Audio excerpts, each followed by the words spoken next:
যুগের সাথে তাল মিলিয়ে আধুনিকায়নের ছোঁয়ায় দেশ জুড়ে আলাদা সুখ্যাতি রয়েছে ব্রাহ্মণবাড়িয়ার ঐতিহ্যবাহী পাদুকা শিল্পের।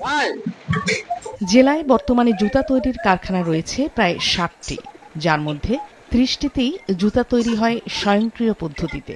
ঈদকে সামনে রেখে এখন ব্যস্ত সময় পার করছেন সেখানকার পাদুকা শ্রমিকরা। ঈদের আগে চাপ কম থাকে, যখন রমজান আসে আমাদের চাপ বাইরে যা, অর্ডার অনেক আসে। রমজান মাসে একটু চাহিদাটা বেশি থাকে, আর ঈদের পরে চাহিদাটা সামান্য একটু কম থাকে। তবে জুতা তৈরির কাঁচামালের দাম বেড়ে যাওয়ায় উৎপাদন খরচ বেড়ে গেছে। এতে কিছুটা চাপে রয়েছেন ছোট কারখানার মালিকরা।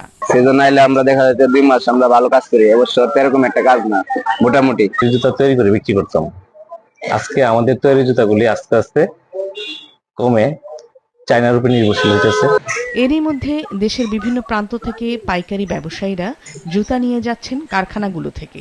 ঈদ উপলক্ষে বিকিকিনি বেশ জমে ওঠায় সন্তুষ্ট কারখানা মালিকরা। বর্তমান অবস্থা ভালো না, ব্যবসা বাণিজ্য আমাদের যে লক্ষ্যমাত্রা পৌঁছাতে পারবো কিনা আমাদের শিওর নাই, কিন্তু এরপরে আবার একটা মধ্যপ্রাচ্যে একটা যুদ্ধ চলতেছে, যুদ্ধের প্রভাবও আমাদের ব্যবসা বাণিজ্যকে পড়ে গেছে। সারা বছর কাজের চাপ তেমন না থাকলেও প্রতি বছর রমজানের প্রায় 2 মাস আগে থেকে শুরু করে কোরবানির ঈদ পর্যন্ত জেলার পাদুকা কারখানাগুলোতে কর্মচাঞ্চল্য বেড়ে যায়। মাছরাঙা নিউজ ডেস্ক।